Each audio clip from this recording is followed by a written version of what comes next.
24 अगस्त 2015 को दोपहर के 1 बजे कविता रैना नाम की यह महिला अपने घर से अपनी 6 साल की बेटी को पिक करने के लिए पास के ही बस स्टॉप निकल जाती है, लेकिन कभी बस स्टॉप पहुंच ही नहीं पाती है, जिसके चलते इसकी बेटी किसी और के साथ घर आ जाती है और यह महिला गुम हो जाती है, यानी कि लापता हो जाती है। फिर अचानक 2 दिन बाद यानी 26 अगस्त 2015 को मिल भी जाती है, लेकिन 6 टुकड़ों में 2 बोरी में बंधे हुए एक पुल के नीचे नाले में। दोस्तों, यह केस 2015 में पूरे इंदौर शहर को झकझोर कर रख दिया था।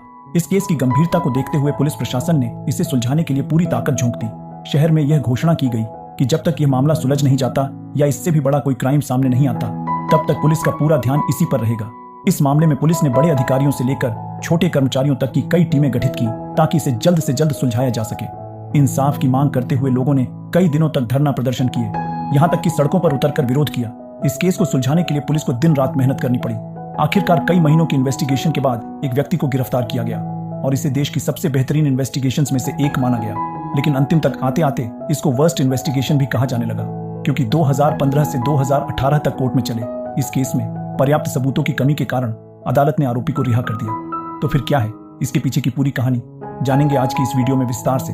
तो फिर आओ हर बार की तरह मिलकर के शुरू से शुरू करते हैं और जानते हैं देश दुनिया की डार्क रियलिटी। उससे पहले अगर आपने अभी तक मिस्टीरियस क्राइम यूट्यूब चैनल को सब्सक्राइब नहीं किए हैं तो जल्दी से सब्सक्राइब कर लीजिए।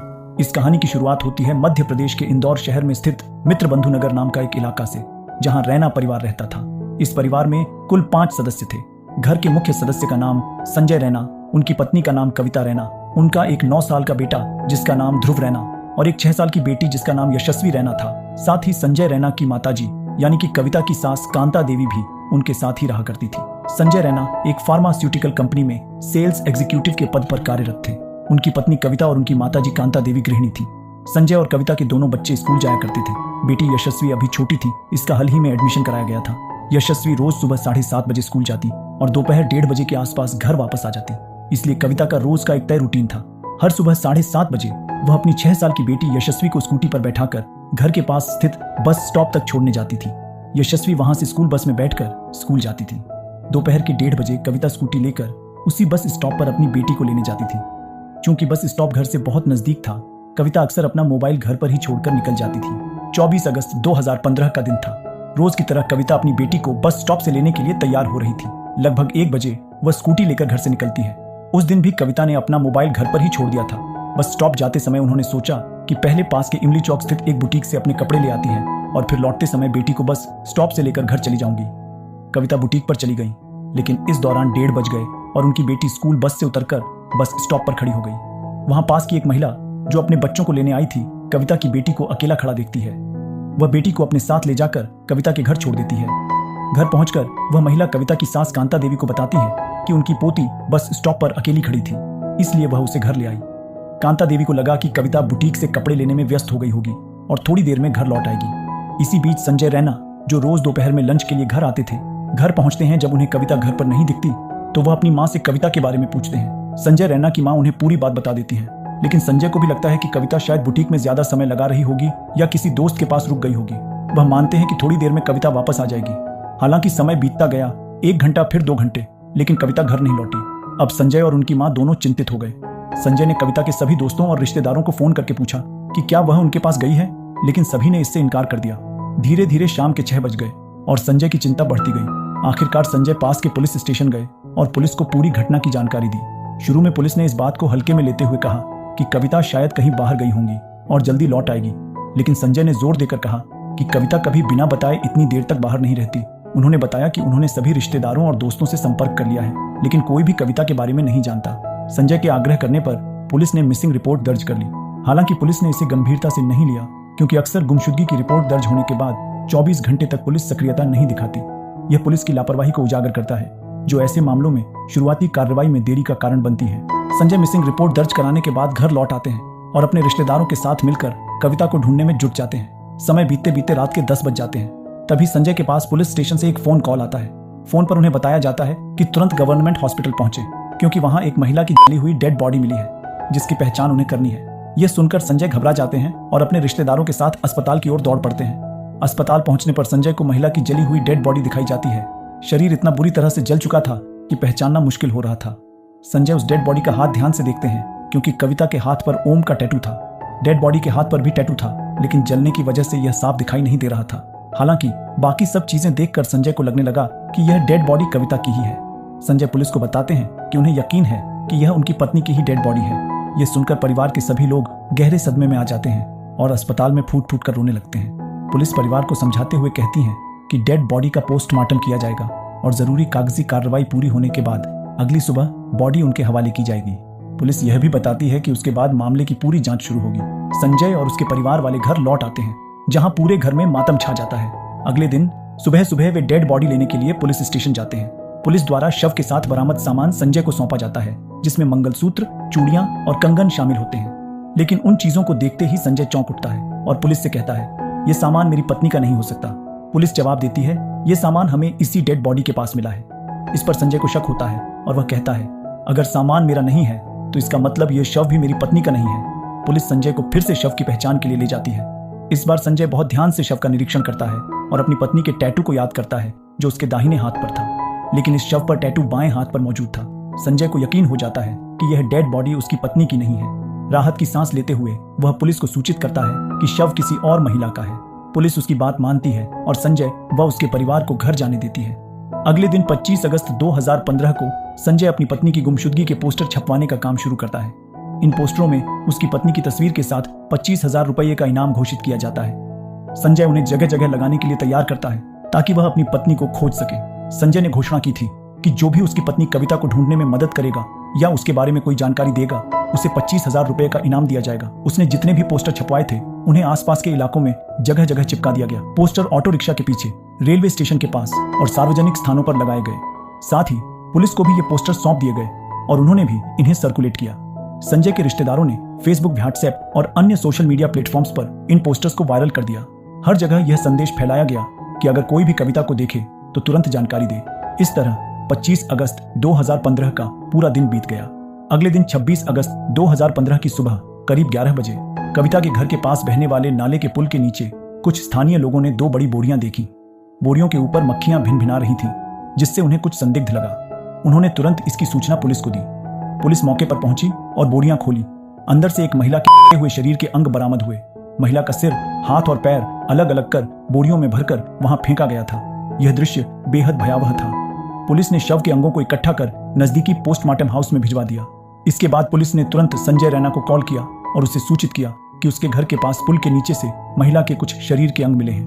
उन्होंने संजय से कहा कि वह आकर इनकी पहचान करे। संजय अपने रिश्तेदारों के साथ भागकर पोस्टमार्टम हाउस पहुंचता है। जैसे ही वह महिला के चेहरे को देखता है, उसकी दुनिया उजड़ जाती है। इस बार वह पहचानने में कोई गलती नहीं करता। वह फूट फूट कर रोने लगता है क्योंकि यह शव किसी और का नहीं बल्कि उसकी पत्नी कविता रैना का था। पुलिस पोस्टमार्टम प्रक्रिया पूरी करने के बाद अगले दिन शव को संजय और उसके परिवार को सौंप देती है। घर वाले कविता के अंतिम संस्कार की तैयारी करते हैं। इस बीच कविता की गुमशुदगी और शव की बरामदगी की खबर पूरे शहर में फैल चुकी थी। जगह जगह कविता के पोस्टर लगे हुए थे और सोशल मीडिया प्लेटफॉर्म्स जैसे फेसबुक और व्हाट्सएप पर यह मामला आग की तरह वायरल हो चुका था। मामले की गंभीरता को देखते हुए पुलिस के उच्च अधिकारी संजय और उसके परिवार को समझाते हैं कि वे कविता का अंतिम संस्कार कर दें। अधिकारियों ने आश्वासन दिया कि हत्यारों को जल्द ही गिरफ्तार कर लिया जाएगा और न्याय दिलाया जाएगा। भारी मन से परिवार कविता का अंतिम संस्कार कर देता है। मीडिया और जनता का दबाव इतना बढ़ गया था कि पुलिस को इस केस को प्राथमिकता देनी पड़ी। आखिरकार मामले को क्राइम ब्रांच को सौंप दिया गया ताकि गहराई से जांच हो सके। जांच शुरू होते ही क्राइम ब्रांच ने संजय रैना और उनकी मां कांता देवी को संदिग्ध मानते हुए पूछताछ के लिए बुलाया। पुलिस ने उनसे हर छोटी बड़ी बात की जानकारी लेने का प्रयास किया ताकि मामले की सच्चाई सामने आ सके। क्राइम ब्रांच संजय और उनकी मां कांता देवी से सख्ती से पूछताछ कर रही थी, जिससे दोनों काफी परेशान हो गए। आखिरकार संजय ने अपनी नाराजगी जाहिर करने के लिए मीडिया का सहारा लिया। मीडिया के सामने संजय ने कहा कि पुलिस असली गुनहगारों को पकड़ने के बजाय उनकी और उनकी मां की परेशानियां बढ़ा रही है। जैसे ही यह खबर अखबारों और न्यूज चैनलों पर आई, पूरे इंदौर में लोगों का गुस्सा भड़क उठा। शहर में फिर से हंगामा मच गया और जनता ने पुलिस पर सवाल उठाना शुरू कर दिया कि आखिर वे असली अपराधियों को पकड़ने के बजाय पीड़ित परिवार को ही निशाना क्यों बना रहे हैं। जनता और मीडिया के दबाव को देखते हुए पुलिस को समझ आ गया कि इस केस को जल्दी से जल्दी सुलझाना बेहद जरूरी है। उन्हें यह भी एहसास हुआ कि संजय और उनकी मां अपराधी नहीं है। स्थिति को संभालने के लिए इंदौर पुलिस ने 120 पुलिसकर्मियों की 4 अलग अलग टीमें गठित की, जिनमें प्रत्येक टीम में 30 अधिकारी और सिपाही शामिल थे। पहली टीम को जिम्मेदारी दी गई कि वे उस इलाके के सभी सीसीटीवी फुटेज इकट्ठा करें जहां से कविता की लाश बरामद हुई थी। इन फुटेज की गहराई से जांच करके कोई भी सबूत तलाशने का काम इस टीम का मुख्य उद्देश्य था, जिससे अपराधियों तक पहुंचा जा सके। दूसरी टीम को जिम्मेदारी दी गई थी कि जितने भी सबूत मिले हैं उनकी फॉरेंसिक टीम के साथ मिलकर जांच करें और फॉरेंसिक एनालिसिस के जरिए ठोस प्रमाण जुटाएं। तीसरी टीम का काम था कि घटनास्थल को फिर से रिक्रिएट किया जाए ताकि किसी भी अनदेखे लूपहोल को भरते हुए अपराधियों तक पहुंचा जा सके। चौथी टीम को उन सभी संदिग्धों को ट्रैक करना और उनसे कड़ाई से पूछताछ करने का जिम्मा सौंपा गया जो इस मामले में किसी भी तरह से शक के दायरे में आते थे। इन 120 पुलिसकर्मियों की टीमें दिन रात इस केस को सुलझाने में जुट गईं। इसी दौरान पुलिस को पता चलता है कि 24 अगस्त 2015 को कविता अपनी बेटी को स्कूल से लेने जाने से पहले इमली चौक स्थित एक बुटीक पर कपड़े लेने गई थी। पुलिस तुरंत उस बुटीक का पता लगाती है जिसे महेश बैरागी और उसकी पत्नी मीना बैरागी चलाते थे। दोनों को पूछताछ के लिए हिरासत में लिया गया। जब उनसे कविता के बारे में पूछा गया तो उन्होंने पुष्टि की कि कविता उस दिन बुटीक पर अपने कपड़े लेने आई थी। इसके बाद पुलिस ने महेश और मीना बैरागी का ट्रैक रिकॉर्ड खंगाला। जांच में पता चला कि महेश पहले से ही एक संदिग्ध प्रवृत्ति का व्यक्ति था। 2013-14 में वह जेल जा चुका था क्योंकि उसने मारपीट, धमकी देने और अवैध तरीके से एडल्ट मूवीज की सीडी बेचने जैसे अपराध किए थे। यह जानकारी पुलिस के लिए पहला बड़ा सुराग साबित हुई जिससे वे इस केस को सुलझाने की दिशा में आगे बढ़ सके। महेश बैरागी अब पुलिस के लिए मुख्य संदिग्ध बन चुका था। पूछताछ के दौरान पुलिस को पता चला कि महेश ने अपने बुटीक के ठीक बगल में साड़ियों की एक नई दुकान खोली थी जिसकी ओपनिंग उसने 20 अगस्त को की थी, यानी कविता के लापता होने से ठीक 4 दिन पहले। लेकिन पुलिस के लिए सबसे ज्यादा चौंकाने वाली बात यह थी कि महेश ने 26 अगस्त को यानी केवल 6 दिन के भीतर अपनी नई दुकान बंद कर दी। जब पुलिस ने महेश से पूछा कि उसने दुकान इतनी जल्दी क्यों बंद कर दी तो वह इसका कोई ठोस जवाब नहीं दे पाया। उसकी चुप्पी और टालमटोल ने पुलिस का शक और गहरा कर दिया। इसी बीच कविता की पोस्टमार्टम रिपोर्ट भी आ गई। रिपोर्ट के मुताबिक कविता के सिर पर किसी भारी वस्तु, संभवतः एक लोहे की रॉड वार किया गया था जिससे वह बेहोश हो गई थी। सिर पर यह चोट बेहद गंभीर थी। इसके बाद उसके सर गर्म किया गया और फिर उसके शरीर को 6 टुकड़ों दिया गया जिन्हें अलग अलग स्थानों पर फेंका गया था। महेश बैरागी पर शक और इसलिए बढ़ गया क्योंकि उसका आपराधिक इतिहास पहले से ही खराब था। साथ ही अपनी नई दुकान को सिर्फ 6 दिन के अंदर बंद कर देना पुलिस को बेहद संदिग्ध लगा। इन सब तथ्यों ने महेश को पुलिस की नजर में प्रमुख आरोपी बना दिया। लेकिन पुलिस महेश बैरागी से पूछताछ करने के बावजूद कोई ठोस सबूत नहीं जुटा पाती, जिससे मजबूर होकर उन्हें महेश बैरागी को छोड़ना पड़ता है। इसके बाद पुलिस एक नई योजना बनाती है। वे पूरे इलाके को 5 किलोमीटर के दायरे में लेते हुए उस दिन किए गए सभी फोन कॉल्स का रिकॉर्ड निकलवाते हैं। इस काम में 100 से अधिक पुलिसकर्मी लग जाते हैं और लगभग 1000 संदिग्ध कॉल्स को अलग किया जाता है। लेकिन इन कॉल्स की गहन छानबीन के बाद भी पुलिस के हाथ कोई ठोस सुराग नहीं लगता। इस जांच के दौरान 30 अगस्त 2015 का दिन आता है। पुलिस के पास एक कॉल आती है जिसमें बताया जाता है कि एक लावारिस स्कूटी पिछले 6-7 दिनों से बस स्टैंड की पार्किंग में खड़ी है। पुलिस तुरंत मौके पर पहुंचती है और स्कूटी का रजिस्ट्रेशन नंबर चेक करती है। पता चलता है कि वह स्कूटी किसी और की नहीं बल्कि कविता रैना की है। इसके बाद पुलिस स्कूटी की जांच करती है और वहां मौजूद गार्ड से पूछताछ करती है। गार्ड बताता है कि यहाँ हर रोज हजारों लोग अपने वाहन पार्क करते हैं, इसीलिए यह पता लगाना मुश्किल है कि स्कूटी को वहां कौन छोड़कर गया।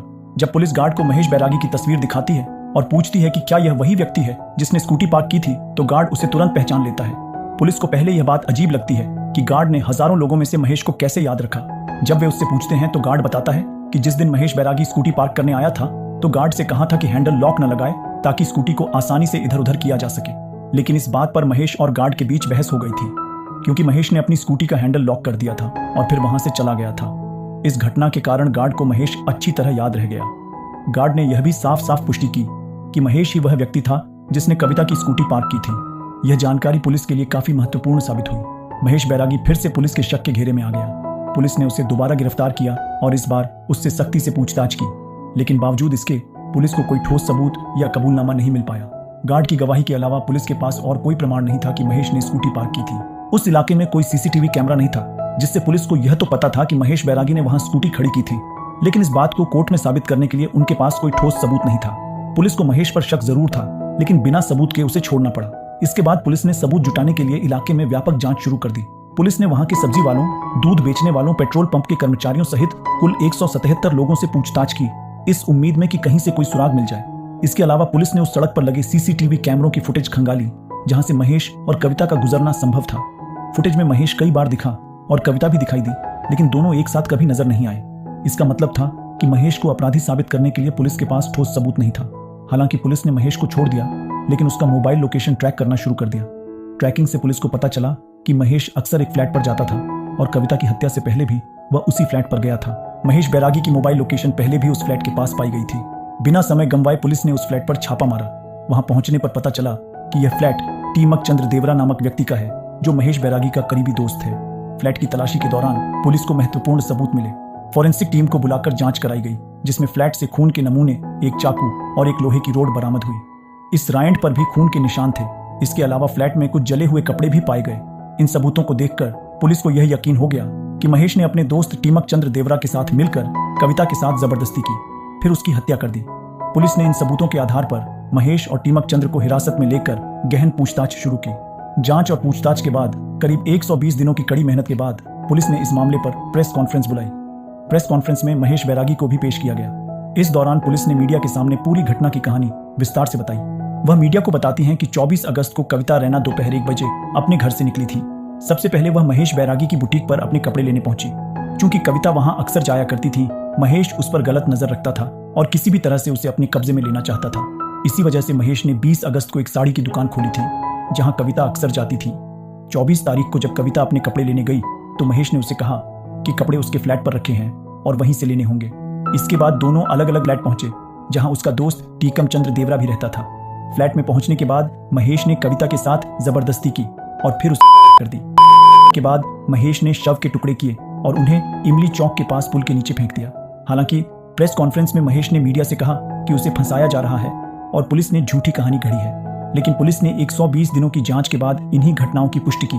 बाद में यह मामला कोर्ट में सबूतों के साथ पेश किया गया। 2015 से 2018 तक महेश जेल में रहा, लेकिन 26 मई 2018 को कोर्ट का फैसला आते ही इंदौर में हड़कंप मच गया। फैसले में महेश बैरागी को बाइज्जत बरी कर दिया गया।